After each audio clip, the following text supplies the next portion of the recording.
France Bleu Maine, 10h-11h, on cuisine ensemble. Sophie Elie, Emmanuel Bordeaux. Bonjour à toutes et à tous, bienvenue à table, on cuisine ensemble sur France Bleu Maine. Recettes, produits, idées, bonnes adresses, chefs, producteurs, artisans, sommeliers. Et vous à tout moment avec vos questions et suggestions au 02 43 29 10 10. Le menu Emmanuel. En cuisine, dans les plats ou dans le verre, nous allons parler du vin aujourd'hui. Et on va se régaler autour de belles recettes d'hiver et puis des belles sélections comme d'habitude. Oui.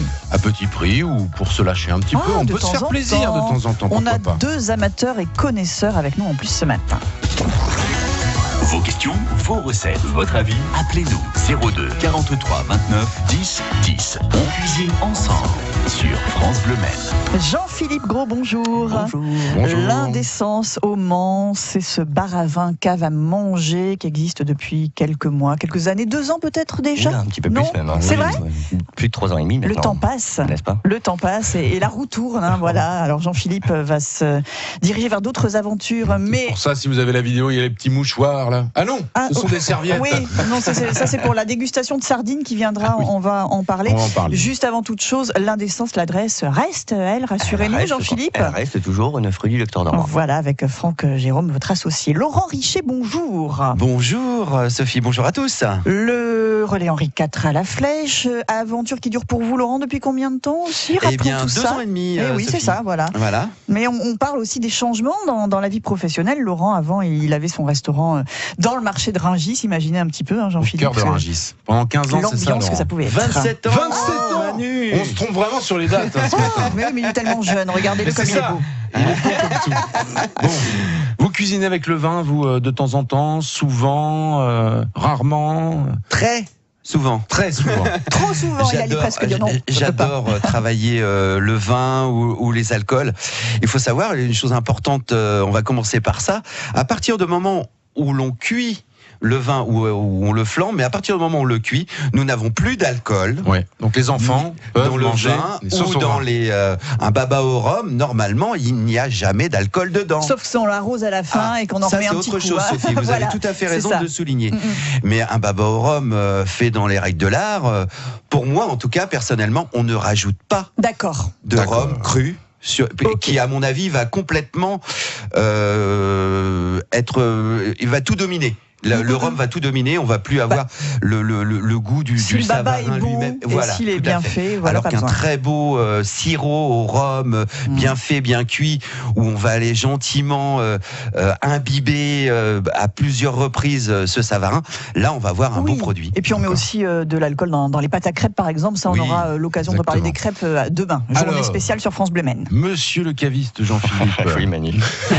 est-ce que c'est une hérésie de cuire le vin? Tiens. Non, au contraire. Je trouve que c'est quelque chose qui est vraiment superbe. Il y a tellement de choses qu'on puisse faire. Et comme tu disais, justement, l'avantage, c'est qu'une fois cuit, ou une fois surtout flambé, il n'y a plus cette note d'alcool et on profite vraiment de la géronosité du fruit, du vin ou autre chose, que ce soit d'autres alcools en général. Mais là, on profite vraiment de la complexité du produit. Et là, c'est vraiment intéressant pour la cuisine. Alors, Ben, est-ce bien que sûr. c'est une hérésie, en revanche, de travailler des grands vins? Il y a des recettes, par exemple, avec du Gevrey Chambertin. Qu'est-ce que vous en pensez de ça? Alors, là, il y a une façon très simple de le dire. Ça sert à rien de mettre 300 € dans une bouteille non Voilà. plus, mais mettez pas non plus à, Voilà. 1 À euro. l'inverse, on va pas mettre Je de la confirme, piquette. d'accord. Je confirme. Oui, oui. Ah ouais, ça va changer vraiment le goût. Hein, Une petite astuce en parlant de ça, les vins bouchonnés. Ouais. Les vins bouchonnés, à partir du moment où l'on cuit un vin bouchonné, il n'est plus bouchonné. Ah, ça c'est top conseil. Voilà. Donc, on va pas le ne jeter. jetez jamais Ok. vos D'accord. vins bouchonnés, gardez-les pour une petite recette Eh ben, ça dans les jours concerne qui viennent. notre collègue Charlotte, qui a eu un chinon de très mauvaise qualité. Ah, On ne qu'est-ce dira qu'elle en a pas qui fait lui a amené. Non, non, surtout pas. Moi, je sais qui c'est, mais bon, D'accord. ça m'étonne pas de lui, de toute façon. et elle me dit, mais qu'est-ce que je vais en faire? Et je lui dis, tu peux peut-être faire une sauce, mais je sais pas Elle si avait ça peur goûte que, bouchon. voilà, et ben eh ben voilà. non. Exactement. Réponse ce matin. De Charlotte, notre ami vous nous ferez Laurent. un bon petit truc en sauce, s'il vous plaît. C'est parfait avec son chinon. Le vin, on va le cuisiner, on va le déguster aussi ce matin avec Jean-Philippe et avec Laurent. Et puis les fameuses sardines dont vous me parlez depuis 3 ans, hein, Emmanuel. Ouais. Elles sont là sur la table et Elles vous sont allez là. pouvoir les déguster. Ça me rappelle plein de bons Émotion. souvenirs. Aussi avec l'ami Jean-Pierre Oh. Coff. 10h-11h, Emmanuel Bordeaux, Sophie Elie on cuisine ensemble. sur France Bleu Maine. J'ai jamais su ce que ça voulait dire, Against All Odds. Jean-Philippe parle très bien l'anglais. peu de- Against so old. Oh yes. Et Against ça all veut dire odds. Encore si vieux.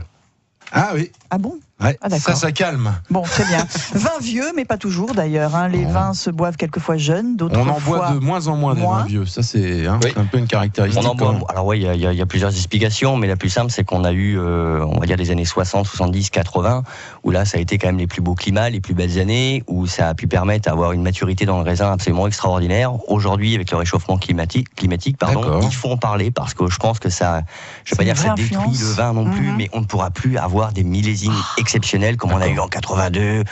Voilà, ça c'est des millésimes qu'on retrouvera plus aujourd'hui. Pas pour autant qu'on n'appréciera pas d'avoir des millésimes très très bons. Nous irons vers d'autres Juste choix. différents. Et puis on Mmh. s'adapte aussi au goût hein, d'une globalité, on va dire entre guillemets, où on vinifie de façon différente aussi, pour aller chercher justement, si je peux donner un exemple, il y a un vin quand même qui est tout à fait particulier, qui est le Cornas. Cornas de la vallée du Rhône. C'est un vin qui était impossible à boire dans les 5 ans qui suivaient sa vinification, sa mise en bouteille. Aujourd'hui, Ah, Jean-Philippe n'est peut-être pas tout à fait d'accord. Aujourd'hui, il n'y a aucun souci pour boire un Cornas de l'année d'avant. Pourquoi ? Parce qu'on a modifié la vinification pour s'adapter à des goûts. Jean-Philippe, Ah, oui, modifié dans le sens où souvent on pense que ce sont des techniques modernes et pas du tout. Ce sont des techniques qu'on a repris d'il y a 5 à 600 Ah oui, ans. ça c'est ce qu'on fait avec beaucoup de choses. Exactement. finalement. C'est les Vous anciennes modes avez qui reviennent. une boîte de sardines. Quel rapport avec le vin, s'il vous plaît, ces sardines? Et ben avec du vin blanc, une bonne sardine comme ça, je peux Voilà. vous dire que c'est bon ça. Et sachez qu'à l'Indécence, c'est un bar à vin, mais c'est aussi une cave à manger. Alors on peut manger le midi vraiment des plats Ah, du tout à marché, voilà. Et puis le soir, des petits assortiments de produits sélectionnés. Voilà, ardoise à partager, passer un moment convivial et profiter d'éponger un peu le vin bu. Et dont ces fameuses sardines dont vous ne vous êtes jamais remis, Emmanuel. Bah oui, parce que moi j'adore la sardine globalement, mais souvent il faut savoir que voilà, les sardines c'est souvent des produits congelés qui sont mis en boîte sur les marques les plus classiques. Ouais, et je voudrais juste faire un point aussi, c'est de dire boîte. Il faut pas que ça soit compris comme quelque chose de mal, de dire oh c'est une conserve. Ah Non, oui, non, d'accord. Les clients arrivent Tout en à disant fait. ah vous Très bien de le souligner. Vous êtes l'indécent si vous avez des produits en conserve. Mais oui, mais Oui, bien sûr, la conserve et surtout l'huile, qui est un élément principal pour conserver le produit. Ça, je pense que Ça on est dépend tous du d'accord. produit finalement qu'on Exactement. met dans la Si le conserve. produit de base est de qualité, il n'y a aucun problème. si vous n'êtes pas encore sur internet, sur la page Facebook, allez-y parce qu'on va voir une astuce pour ouvrir une boîte de Ah, sardines. ah oui. Allez-y, Jean-Philippe. Sans en mettre partout. Voilà. C'est surtout ça, voilà, l'astuce. Alors, Mettez j'essaie bien de au caler un milieu petit là peu. pour notre. Hop. Non, c'est très bien pour notre Alors, réalisateur l'astuce, Gérard. bon, bien entendu, c'est de Gérard prendre une petite Pulicino, ouverture au-dessus. Et ce qui est important, Voilà. hop, C'est c'est là- quand on arrive à la fin. Ouais. Ah oui, c'est là qu'on est. Attention votre pull. Et, oh non, mais ça va aller, j'ai l'habitude. C'est vrai Ouais, ça va aller. J'ai peur. Ce qu'il y a, c'est de jouer justement un petit peu et de retourner en avant à chaque fois. En avant, en arrière. Et là, ça s'en va absolument Oh, tout seul, voilà, sans très aucune bien. goutte. Il n'y a pas de problème. Magnifique. Et alors pour Voilà. ouvrir les bouteilles de vin, il est encore plus fort. Oui, il y en a quelques-unes d'ouvertes. Ah oui, j'imagine bien Donc que- là, on est sur quel endroit? Alors, on est sur la partie sud de l'Espagne, sur ce qu'on appelle des sardinillas. Le terme, en fait, illas, qui veut dire plus petite en espagnol. Donc là, des sardinillas, donc des petits calibres. Et surtout, après, si une petite chose, c'est qu'on a un millésime 2016. Voilà. Alors les sardines ont des millésimes aussi. Hein. Ah oui, c'est très Exactement. important. Une sardine en conserve peut se garder jusqu'à un petit peu plus de 10 ans.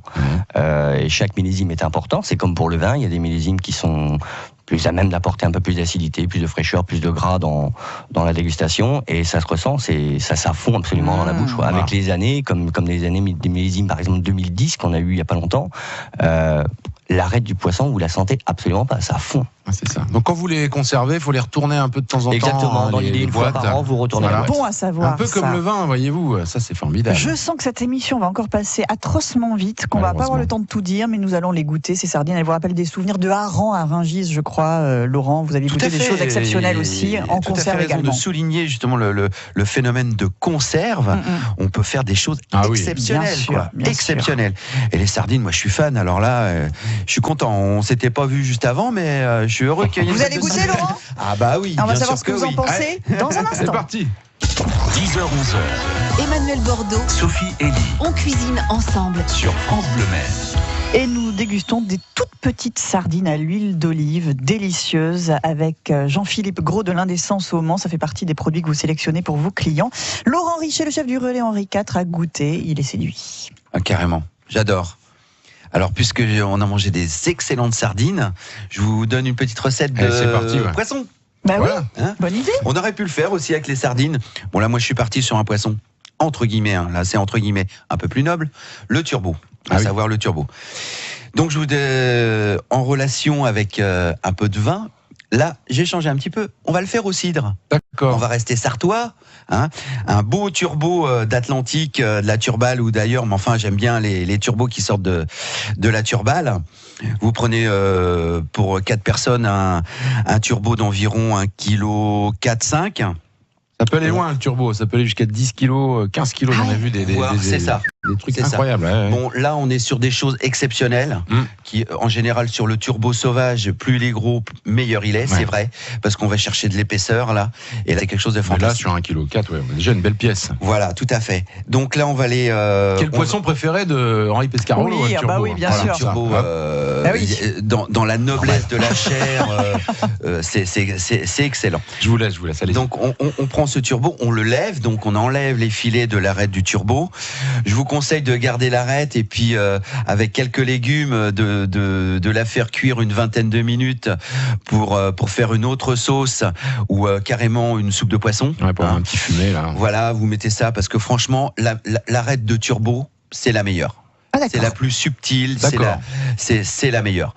Pour faire un excellent fumé, on prend de l'arête de turbo, quand on peut, et de l'arête de bar. Le bar va apporter un peu de puissance, et le turbo, un peu de sensibilité, un petit peu de finesse. En l'occurrence, là, vous gardez vos 4 filets, vous les mettez de côté, vous les mettez au frais. On va s'occuper de la garniture qui va être une fondue de poireaux. Donc là, vous prenez 4 poireaux, vous les coupez dans la longueur, sans complètement aller jusqu'au bout pour les laisser entiers, mais vous les coupez en 4 pour bien les laver. Donc là, vous votre bac vaisselle, vous le remplissez à ras-bord d'eau froide, et votre poireau, vous le nettoyez, vous le prenez par la tête, hein, où il y avait le petit plumeau, comme on dit, et vous les trempez dedans dans le bac d'eau. Là, c'est la meilleure façon de laver un poireau parce qu'il y a toujours quelques grains qui restent entre les feuilles. Donc là, on fait comme ça et on y va comme une lessiveuse. On le retire, on prend sa petite planche et on le coupe. Là, on va faire des petits carrés, une petite brunoise comme on appelle, d'1 centimètre de large. Ça, après, vous allez le faire tomber au beurre. Un morceau de beurre, vous faites tomber dans une poêle, donc vous mettez vos poireaux dans le beurre qui a légèrement fondu, et ensuite vous ajoutez un petit peu de crème. Ça, une cuisson d'à peu près une dizaine de minutes. Sel, poivre, c'est fini. Vous mettez de côté. Ensuite, vous prenez une autre poêle. Vous prenez votre cidre. Là, pour 4 personnes, encore une fois, là, faut y aller. Là, on met une grosse moitié d'une bouteille de cidre. Préférence brute, pour celui-ci. Préférence brute. Et donc là, on va faire une grosse réduction. C'est-à-dire que sur ce que vous avez, vous allez aller chercher 20% de ce que vous aviez au départ. D'accord. Ensuite, vous allez crémer ceci. Et là, vous allez saler, poivrer, et votre sauce, normalement, elle est finie. Donc là, avec un petit fouet, vous allez tourner, vous allez chercher une petite onctuosité, et là, le fait d'avoir réduit ce cidre va apporter, même si c'est du brut, le côté un tout petit peu sucré, ou je dirais même doux plutôt que sucré. Ensuite, dans une autre poêle, vous allez faire revenir vos pavés de turbo, hein, vous allez cuire vos pavés de turbo. Là, on met la poêle... on bastonne, comme je dis. Faut que la poêle elle fume. Là, on met un peu d'huile d'olive et on met nos morceaux de turbo côté peau. On va protéger la finesse de notre poisson. Les 3/4 de la cuisson, voire les 80% de la cuisson, vont se faire sur un seul côté. Cuisson à l'unilatéral. Oui, là par contre sur celle-ci, on la finit légèrement à la fin. Ouais, on le retourne. Mais vous avez raison. C'est une cuisson à l'unilatérale. À partir du moment où on ne cuit que d'un seul côté, c'est une cuisson à l'unilatérale. J'aime beaucoup cette méthode de cuisson d'ailleurs. C'est pas mal aussi.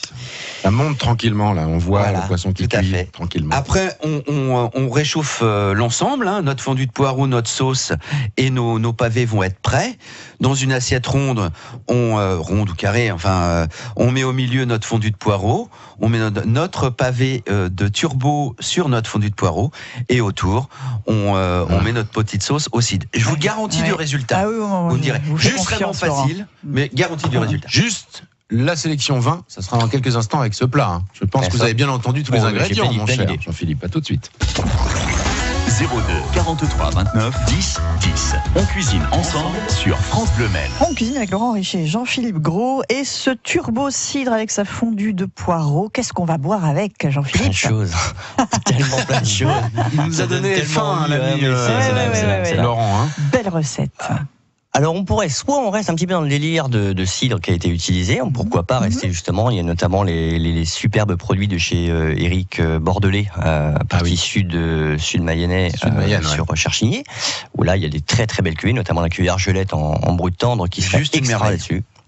Ou alors on reste en vin et là forcément il y a forcément plus de choix et j'aimerais partir complètement décalé. Il y a des pays qu'on oublie un petit peu, j'ai peut-être évoqué une ou deux fois ici, les jolis pays de l'Autriche avec notamment des superbes Riesling. Je pense à un domaine qui s'appelle le domaine de Geierhof, là sur des Riesling, ce qu'on appelle ces notes un petit peu pétrolées, qui là pour le coup fonctionnerait super, ça viendrait avec le côté un petit peu crémé de la sauce, ça serait juste extraordinaire. Ouais. Ça me fait penser, tu vois, j'avais pas pensé à un vin de chez Wands.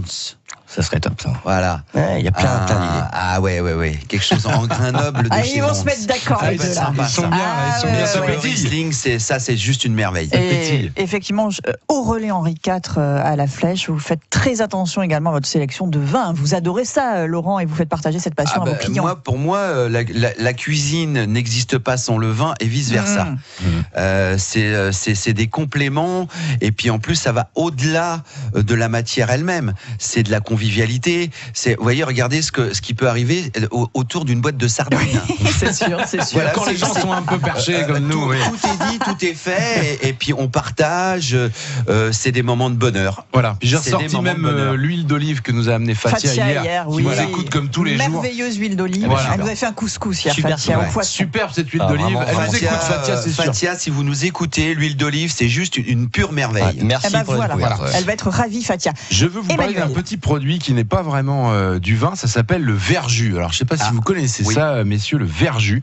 C'est un jus acide extrait des raisins qui ne sont pas mûrs et ça peut remplacer le citron, le vinaigre, même ça peut être mis dans les vinaigrettes, même à la place de la moutarde. C'est moins acide que le citron, plus fruité que le vinaigre et c'est un condiment formidable. On pourra en mettre 2-3 gouttes là sur les petites sardines. Quoique là, elle parle d'elle-même. Mais si je voulais donner un peu de peps, le verjus, on peut en faire des sauces formidables aussi. Je sais que il y a des grands chefs étoilés. Le verjus, c'est un très bon élément pour faire les sauces. Très très bon élément. Vous connaissez Jean-Philippe, le verjus? Je connais. J'imagine, voilà. Et faut essayer d'en trouver. Alors épicerie fine éventuellement. En Sarthe, ça va être compliqué. Trouver, je pense. Mais ça, c'est fort. Tout petit mot sur le vin jaune. Vous vouliez nous donner une recette de poulet au vin jaune. On va pas avoir le temps, Emmanuel, je pense. Mais quand même un mot sur ce vin jaune assez méconnu aussi peut-être. Voilà, ça c'est peut-être mal compris, mais on parle de ce qu'on appelle houillage ou non houillage, tout simplement le fait de refermer avec un chapeau la cuve.